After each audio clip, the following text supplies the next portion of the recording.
దాని మీద ఆధారపడి ఉంటుంది. కాబట్టి విద్య మనకు రావాలంటే ఉపాధ్యాయుడు చెప్పే తీరుపై ఆధారపడి ఉంటుంది. ఉపాధ్యాయుడు కొన్ని బోధనా పద్ధతులు పాటించి విద్యార్థులకు ఏ సందేహం లేకుండా ఆ విద్య అనేది మనకు సంతృప్తి కలిగించే విధంగా ఉంటే అప్పుడు మనకు విద్య అనేది అర్థమవుతుంది. కావున అందులో కొన్ని బోధనా పద్ధతులు ఉంటాయి. అవి ఏంటంటే మొదటిది అన్వేషణ పద్ధతి,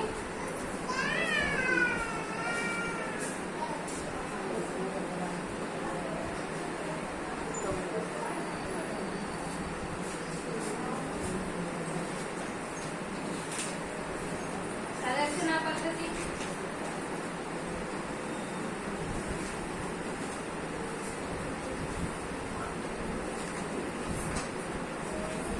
ఉపన్యాస పద్ధతి,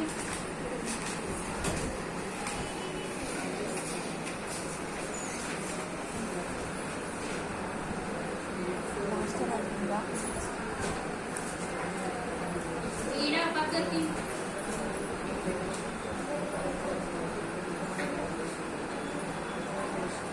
ప్రశ్నోత్తర పద్ధతి,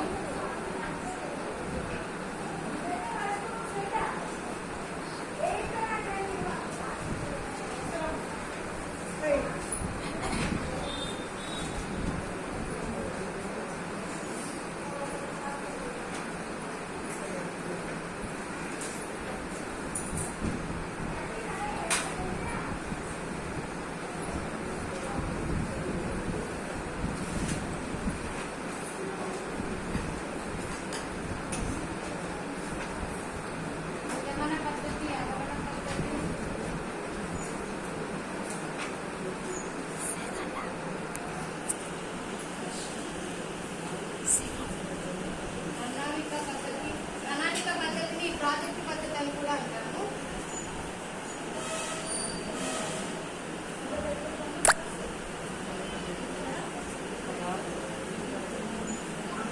కథన పద్ధతి,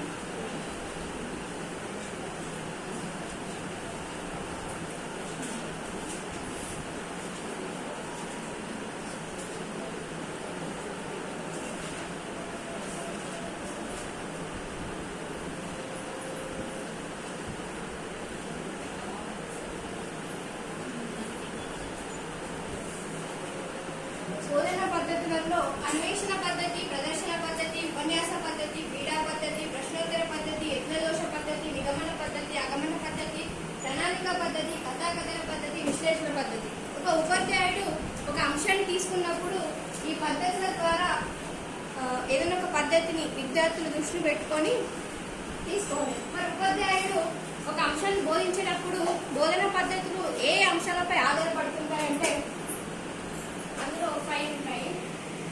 ఉపాధ్యాయుని సామర్థ్యం,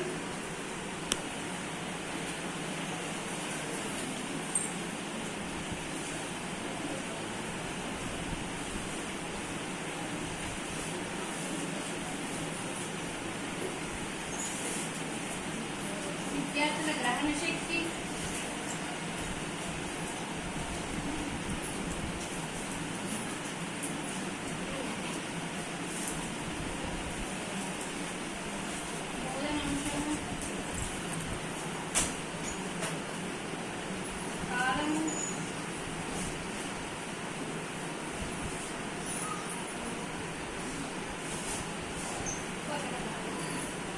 ఉపాధ్యాయుడు ఒక టాపిక్ తీసుకున్నప్పుడు ఆ ఉపాధ్యాయుని సామర్థ్యం ఎంతుంది, నేను ఏ టాపిక్ చెప్పగలుగుతాను ఫస్ట్ తీసేసుకోవాలి. తర్వాత విద్యార్థులు నేను ఎలా చెప్పాలి, ఏ పద్ధతి ఉపయోగిస్తే విద్యార్థులకు అర్థమవుతుంది అనేది తెలుసుకోవాలి. తర్వాత బోధనాంశము ఏ అంశాన్ని తీసుకోవాలి, ఏ అంశము ఎలా చెప్పాలి, ఏ పద్ధతుల ద్వారా చెప్తే విద్యార్థులకు అర్థమవుతుంది అనేది బోధనాంశం కిందకి వస్తాయి. కాలము, ఎక్కువ కాలము అంటే కాల వ్యవధి ఎక్కువగా ఉండి అట్లా చెప్పకుండా తక్కువ సమయంలో ఎక్కువ టాపిక్ చెప్పి విద్యార్థులకు ఎక్కువ రోజులు గుర్తుండేటట్టు చెప్పాలి.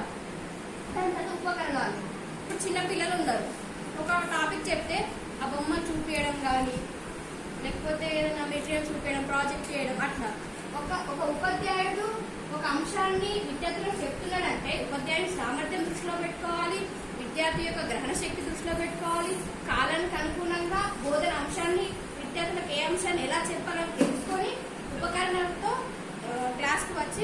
బోధన చేయాలి. మరి బోధన పద్ధతి యొక్క ఆవశ్యకత ఏంటిది? బోధన పద్ధతులలో ఉండే ముఖ్యమైన లక్షణాలు ఏంటి అంటే విద్యార్థులకు జ్ఞానంతో పాటు వాళ్ళ యొక్క సరైన వైఖరి, అలవాట్లు, సృజనాత్మకత ఇవన్నీ వాళ్ళకు నేర్చుకునేటట్టుగా మన బోధన అంశం ఉండాలి. ఇప్పుడు విద్యార్థులకు ఏదైనా సమస్య వచ్చింది, ఒక ఉపాధ్యాయుడు బుక్ లో ఉన్న విషయమే కాకుండా ఆ బుక్ లో ఉన్న విషయంతో పాటు రిలేటెడ్ గా పలానా సమస్య ఉంటుంది సమాజంలో, పలానా వ్యక్తులతో ఇట్లా వాళ్ళతో అలా మాట్లాడాలి, ఎవరితో ఎలా మాట్లాడాలి, ఏంటి విషయాలు అనేది టీచింగ్ తీసుకున్న అంశంతో పాటు విద్యార్థులకు జీవితం గురించి చెప్పాలి. అప్పుడే జీవితంలో వచ్చే సమస్యలను విద్యార్థి ఎదుర్కొంటాడు. ఎలా ఉండాలా, మనం ఎలా ఉండగలుగుతాం, ఎలా క్రమశిక్షణగా ఉండాలి అనేది మనం చెప్పే బోధనాంశాల్లో కూడా ఇమిడి ఉండాలి. ఇంకా విద్యార్థులు వాళ్ళ జీవితంలో ఒక లక్ష్యాన్ని ఎంచుకునే విధంగా మనం ఉపాధ్యాయుడు మోటివేట్ చేయాలి.